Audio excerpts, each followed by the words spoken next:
আসসালামু আলাইকুম। Welcome to my channel princess Afifa.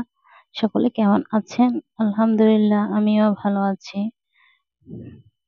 কিন্তু গত বিগত কয়েকদিন যাবৎ আমি অনেকখানি অসুস্থ ছিলাম। সেই টপিকসটি পরে আনছি। এটি হচ্ছে আমার বাপজানকে যেদিন হাসপাতাল অ্যাডমিট করেছিলাম এর পরের দিন সকালে আসার পর তাড়াহুড়োর মধ্যে কিছুই পাচ্ছিলাম না। কি রান্না করব বা আম্মুর জন্য হাসপাতালে কি নিয়ে যাব। প্রথমে আমি রুই মাছ পেয়েছিলাম বাসায় আম্মুর এনে রাখা। একটি বড় রুই মাছ ওটি রান্না করেছিলাম। যার রেসিপি আগেই দিয়েছি। এরপর আমি ১ কেজি ভেন্ডি আই মিন ঢেঁড়স অনেকে অনেক জায়গায় অনেক ধরনের বলে থাকে। লেডিস ফিঙ্গার আর আমার শ্বশুরবাড়িতে এটিকে ভেড়া নামে পরিচিত। এই খাবারটি আমি তেলে ভেজে উম নিয়ে নিচ্ছি। সয়াবিন তেল দিয়ে দিয়েছি। আর আমার ছোট বোন এগুলো আমাকে কাটাকুটি করতে সাহায্য করেছে।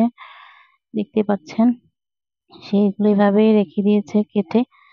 তাই আমি সেগুলো খুব যাতে তাড়াহুড়া করে রান্না করতে পারি সেগুলো করে নিচ্ছিলাম। আসলে জীবনটা বড়ই অদ্ভুত। কখন কার কোন মুহূর্তে কি হয়ে যায় কেউ সেটি আগে থেকে বলতে পারে না। জীবনটা আসলেই অদ্ভুত। দেখতে পাচ্ছেন এটির কালার কম্বিনেশনটি অনেক সুন্দর দেখাচ্ছে। লাল, সবুজ, সাদা একসাথে মিক্সচারটি অনেক সুন্দর দেখাচ্ছিল। আর বাসায় কোথায় কোন জায়গায় কি রাখা থাকে আমার আসলে তেমন জানা নেই। কারণ সবকিছু আম্মু সাজিয়ে গুছিয়ে রাখেন। তাই হাসপাতাল থেকে এসে আমি কি খুঁজে পাবো সেটি আমার কোনো মাথায় আসছিল না।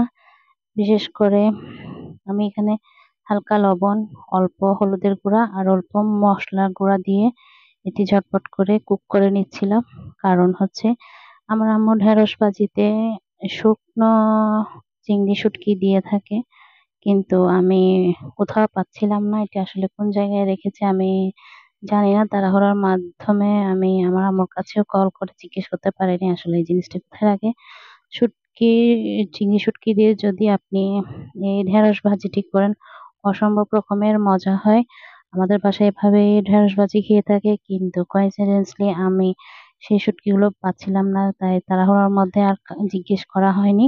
তাই আমি এভাবেই কিছু ছাড়াই ভাজি করে নিয়ে নিয়েছি। আপনারা যেটি রেসিপিতে ভিডিওতেই দেখতে পাচ্ছেন। আর বিপদের সময় যেকোনো জিনিসই আকস্মিকভাবে হয়ে ঘটে যায়।